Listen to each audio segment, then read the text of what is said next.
I'm Ted Berg for SNY.TV, and this is Know Your Enemy, presented by Pepsi Max.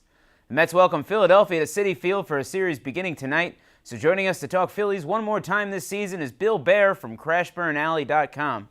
Bill, how's it going? Well, Ted, it's not going so well after losing 3 or 4 to the Astros, but, I guess I'll live. Well, the Phillies aren't quite out of it yet, right? They're 4 games back of that second wild card spot. They got a bunch of teams ahead of them for it. Have you given up hope? I would say I have. They're not mathematically out of it yet, but I'm definitely among the more pessimistic among Phillies fans. The big thing isn't so much the games behind, as you mentioned, 4, is that they have so many other teams in front of them.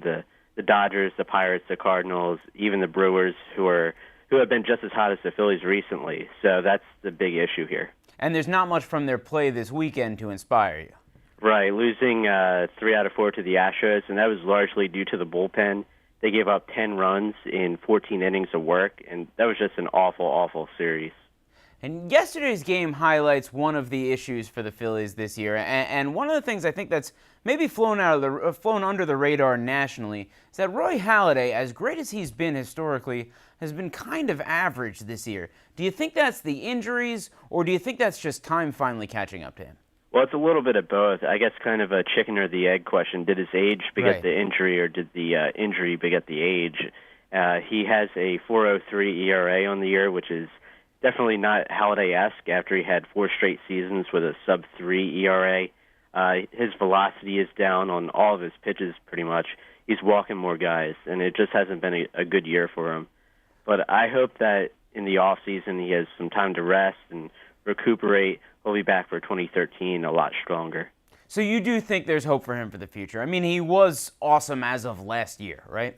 Well, yeah, I think there's definitely hope. You look at a pitcher like Greg Maddux towards the end of his career, he was still effective even though he didn't have the same stuff that he had in the mid-'90s when he was a perennial Cy Young competitor.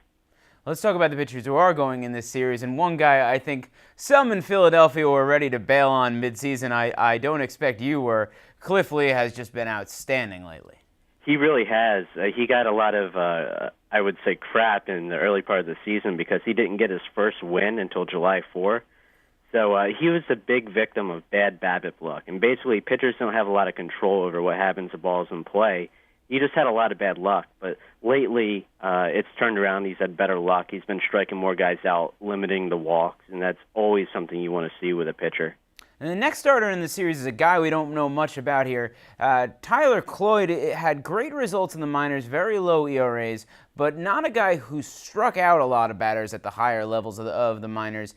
Is he a guy with shorter stuff, maybe who doesn't profile like a great major league starter, or is that something you think he'll be able to overcome? I think he profiles as like a number 5 starter in the rotation. He really doesn't have a lot of stuff. His fastball will sit in the upper 80s. He can get a little cutter happy, which, depending on how effective he is on a given night, can be good or bad. He has an 11-5 curve and a changeup that I've actually been pleasantly surprised. But he's pretty much a typical, I guess you could say, quadruple A pitcher, a guy who can service the back of a rotation or go back to triple A and fill in there. But he's not going to be a very good major league starting pitcher, I would say. How will he be as a major league model? Oh, he could be a very good major league model. Not so much like Cole Hamels, but he could hold his own, I think. Right. Of course, Cole Hamels, the third starter in this series, not only one of the best pitchers in the game, but certainly its preeminent model. Absolutely. And as you've chronicled in your embarrassing photos of Cole Hamels' archive, there's nobody who takes better pictures than he does. Bill, thanks so much. Thanks for having me on. Remember, for all the latest Mets coverage, be sure to check in at MetsBlog.com, TedQuarters.net, and SNY.TV.